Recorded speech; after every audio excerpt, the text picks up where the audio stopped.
चलिए सुनिए भैया, एक्सरसाइज 6.2 के सवाल नंबर हम लोग कौन से करने वाले हैं? क्वेश्चन नंबर थर्ड को करने वाले, ठीक है ना। क्वेश्चन नंबर थर्ड क्या सिद्ध करना है? हमारे पास फंक्शन दिया जा रहा है साइन एक्स करके, f of x equal to sine x लिखा जा रहा है और आपसे ये करा कि दो इंटरवल दिए जा रहे हैं। पहले क्वेश्चन के लिए इंटरवल आपके पास 0 to π/2 है। इस इंटरवल के साथ आपको सिद्ध करना है कि वर्धमान हमारे पास फलन होना चाहिए और इस इंटरवल के साथ क्या होना चाहिए? ह्रासमान होना चाहिए, है ना। तो ये चीजें कैसे आप याद करेंगे या सिद्ध करेंगे कि इस पॉइंट के लिए अर्थात इस बिंदु के लिए आपके पास दिया गया फलन वर्धमान होना चाहिए, इसके लिए क्या होना चाहिए? ह्रासमान। तो देखिए कैसे करेंगे लोग। अगर हम लोग यहाँ पर सॉल्व करने की बात करूं, हल यहाँ से देखिए कैसे करेंगे। सबसे पहले हमारे पास फंक्शन दिया f of x equal to sine x, ठीक है ना। तो हम लोगों ने पढ़ा कि सबसे पहले करना क्या होता है, सबसे पहला कंडीशन क्या है? उसका डिफरेंशिएशन करना होता है। फंक्शन का डिफरेंशिएशन करेंगे तो हमारे पास होगा f dash x equal to हमारे पास डी अपॉन डी एक्स हो जाएगा साइन एक्स। और आप समझ सकते हैं कि एफ डैश एक्स का मान क्या मिल सकता है? कॉस एक्स मिलेगा ना। क्या मिलेगा? Cos x. अब हमारे पास एफ डैश एक्स की जो वैल्यू मिली वो कॉस एक्स मिला। अगर पहले क्वेश्चन करना चाहेंगे, पहला क्वेश्चन हमारे पास ए इक्वल टू दिया जा रहा है क्या? इंटरवल 0, मतलब 0, π/2 का अर्थ है कि 0 और π/2 के बीच कोई भी एंगल अगर चूज करें आप वो एंगल अगर यहाँ पुट करना पड़े ना, तो वो आपको दिखाना होगा क्या इसके बीच कोई भी आप एक एंगल ले सकते हैं या किसी भी एंगल को दिखा दीजिए। जैसे 0 और π/2 मतलब 0 और 90 के बीच में 30 आ सकता है, 45 आ सकता है, 60 आ सकता है ना। ये सभी वैल्यू अगर आप रखें, 90 को π/2 बोलते हैं कुड़िया, 90 अंश को π/2 बोलते हैं, याद करो क्लास 11 में आपने पढ़ा डिग्री और रेडियन को लेकर ना। तो π/6 हमारा 30 अंश होता है, π/4 हमारा क्या होता है 45 मतलब 45 अंश, और π/3 जो होगा वो 60 अंश होता है। तो मैंने कहा ना कि अगर आप 30 अंश रखें या 45 अंश रखें या 60 अंश रखें, इस फंक्शन में रखेंगे या डैश एक्स में रखेंगे तो हमेशा आपको वैल्यू क्या मिलनी चाहिए? धनात्मक मिलनी चाहिए। तो धनात्मक मिलेगा तभी जाकर हमारा क्या बनेगा?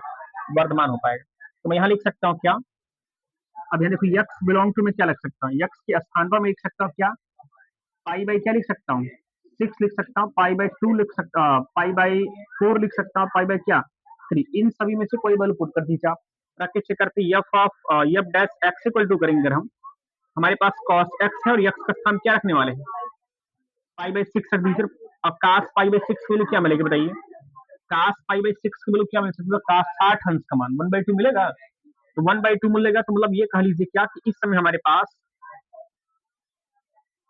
एफ डैश एक्स का जो वैल्यू है वो क्या मिला? 1/2 मतलब 0.5। तो मैं यहाँ लिख सकता हूँ क्या एफ डैश एक्स का जो मान है जीरो से क्या है? बड़ा है कि नहीं? और जीरो से जब बड़ा होगा तो इस स्थिति में क्या कह सकता हूँ? वर्धमान कह सकता हूँ नहीं। हमारे पास दिया गया फलन क्या मिलेगा? वर्धमान। इस स्थिति में F dash x greater than 0 है, इसलिए दिया गया फलन क्या होगा? दिया गया फलन वर्धमान होगा। ठीक हो गया, बस इतना ही करना, आपको कुछ करना ही नहीं। ठीक है, आप ये भी रख के चेक कर सकते हैं, ये भी रख के चेक कर सकते हैं, कोई दिक्कत नहीं। अब अगर मान लीजिए क्वेश्चन नंबर हम सेकंड करना चाहे बी वाले को, तो बी में हमारे पास एफ डैश एक्स जो मिला है वो क्या मिला है? कॉस एक्स मिला है। अगर मैं π/2 मतलब 90 और पाई मतलब 180, 90 और 120, 90 और 180 के बीच में कोई नंबर चूज करना चाहूँ, आप रख के चेक कर सकते हैं। अगर यक्स का मान मान लीजिए मैं रखता हूँ क्या, ये 90 रहा, 120, ये 90 रहा, 180 रहा, इसके बीच आप 150 रख दीजिए, 120 अंश रख दीजिए, 120 रखते हैं। देखिए अगर 120 अंश रख दीजिए आप, है ना, तो क्या मिलेगा हमारे पास? F dash x equal to क्या मिलेगा? cos 120 अंश। और cos 120 अंश को मैं क्या लिख सकता हूँ? इनको अगर मैं चेंज करना चाहूँ तो क्या 90 + 30 लिख सकते हो क्या आप? बताइए। और साइन 90 + थीटा क्या मिलेगा? कौन से चतुर्थांश में? आप ढूंढो थोड़ा, ये कौन से चतुर्थांश है? ये आपके दूसरे चतुर्थांश में है। अगर दूसरी चतुर्थांश में साइन के साथ क्या होता है? साइन देखो पहले में होता है क्या? समोसा, पहले आलू होता है, आलू समोसा मैंने दूसरी में क्या बनेगा? समोसा बनेगा। समोसा में साइन कोस पॉजिटिव बाकी सब नेगेटिव, ये क्या है? कॉस है ना। तो नेगेटिव हो जाएगा हमारे पास। एफ डैश एक्स की जो वैल्यू मिलेगी वो मिलेगा हमारे पास क्या मिलेगा? साइन 30 मिलेगा, वो भी माइनस के साथ। और माइनस साइन 30 वैल्यू क्या होगा? -1/2। अब ये चीजें हमारे पास एफ डैश एक्स की जो वैल्यू मिली है क्या? F dash x less than 0 मिला कि नहीं? लेस देन 0 मिला कि नहीं बताओ? अगर लेस देन 0 मिल चुका है तो क्या इस कंडीशन में कह सकता हूँ अतः यह क्या होगा? अतः यह फलन